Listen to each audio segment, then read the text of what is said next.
me, please. So who am I talking to today? It's Rob England, the IT Skeptic. Hey, how you doing? I'm good. You enjoying the conference so far? It's as good as ever. It's good every year, this one. Yeah, a lot of people, a lot of debate. Good debate this year, do you think? Yeah. Well, I tried to rattle people up with my ITIL versus COBIT session, and that Americans are so polite, it's very hard to get people to go, no, just a minute, young man, like they would in the UK and how they certainly would in Australia or New Zealand. But here people just sort of politely nod and keep it to themselves. But still, I think I managed to, a number of people were stimulated to think about the relationship between the two and what their attitude was to COVID. That seems to have been successful. So debate, no, but thought, yeah, it's been good. I saw your presentation on ITIL versus COVID and the various discussion points, which kind of came down fairly heavily on the COVID side. Yeah, it's fair to say I came down fairly heavily on the COVID side. What do you think are the practical or tangible ramifications going forward? Do you think COBIT is getting traction, and do you think it will? Because the ITIL industry is very powerful. Do I have evidence that COBIT is getting any traction yet? Well, first of all, I live on the last rock on the planet, so my experiences in New Zealand don't necessarily translate. There's been, I've got one client who uses COBIT as their IT framework already, but before I got there. I think it's slowly getting traction. I think the traction, well, I'm banking that the traction will come with COBIT 5. I think when that comes out with its strong governance emphasis as well as management, and its whole reshaping so that it includes COBIT 4.1 and Risk IT and Val IT as sort of a merged framework, I think it's even stronger than COBIT 4 was, and I'm hoping and betting that will give it a lot more cred, and people will start looking at it going, oh, hang on. So just explore that governance point, in terms of, particularly in relation to ITIL, where COBIT wins over on that side. Well, COBIT wins over in a number of ways. First of all, it's invented in America, so ITIL suffered for a decade, not invented here for 1/3 of the whole planet's economy. So I think COBIT will have a lot of traction as being an American framework. And I think that we're finally getting an awareness that governance is an issue, and I've certainly been preaching that at this conference, and so have others. And I think that'll start getting traction in the community, and as it does, they'll look around for something that talks about governance, and COBIT will be quite strong.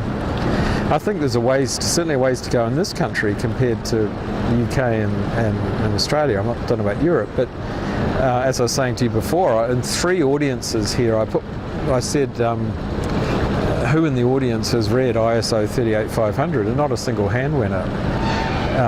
So I find that astonishing and a little bit worrying. So I've been preaching 38500 to this crowd, and hopefully, although that's not invented here, that might get a little traction in the US, pulled through by COBIT, because COBIT 5 directly references 38500 and says that its governance is structured around 38500. So that might generate a bit of awareness here.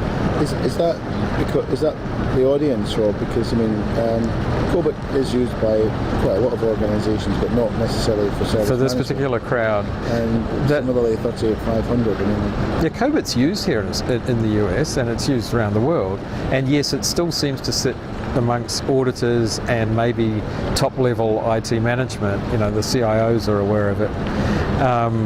So that's true that this audience is perhaps less aware of it, but hopefully they'll get the message that they should be aware of it, because it's less than a quarter of the ISACA membership are auditors now, and ISACA is an organisation for IT practitioners. So COBIT is becoming is a framework for IT practitioners, and so I think it reflects that this audience you would expect to be further behind than other parts of IT. We hope that changes. One other point you made, which is about ITIL being kind of very chatty and narrative, which I think is a more in terms of context than being a great piece of prose. But do you think that speaks to that audience as well, that they like that sort of stuff rather than standards-based stuff? And is that maybe part of it? You can certainly say, can't you, that service management people are earthy folk, I think. They're a very practical group in general. And so, even though we're analytical people, we're not that analytical. And I think something as narrative and slightly casual as ITIL does appeal to the constituency. And COBIT will suffer from that because it's very structured in this community. So what are your thoughts going forward over the next few years? Do you think ITIL will disappear? Do you think it will just have to change, or will it just rejoin with it being the dominant service management thing? It's certainly not going to disappear, I don't think. But it may have to yield its number one position in a few years. I can see COBIT becoming the first choice reference framework that people use to structure their IT, and ITIL being the flesh on the bones, the informative part where they want more depth. Because remember, COBIT, ITIL doesn't cover half of what COBIT covers. So, I think COBIT will become preferred for, as I say, the primary reference framework, and ITIL will just be seen as the secondary, just like we now regard 2700X or 38500 as things that add supplementary information to our ITIL approach. I think ITIL might get put into second place. You read it here, Okay, and just sort of finally then, in terms of what you're going to be doing for the next few years, are you still being as sceptical as ever, and I hope so. With all the blogs and things? I hope so. I feel like maybe I got a little soft for a while there, and I'm trying to recapture the edge of the skeptic, because I think the skeptic, performs an important role in ITSM, and so I'd like to keep doing that. I don't see any sign of me retiring on my current income. See you on Facebook then, though? Yeah, it'll be a cold day in hell, I'm afraid, before you see me on Facebook. Okay, well, I'll see you on that cold day in hell. Rob England, thank you very much. Thank you. Great.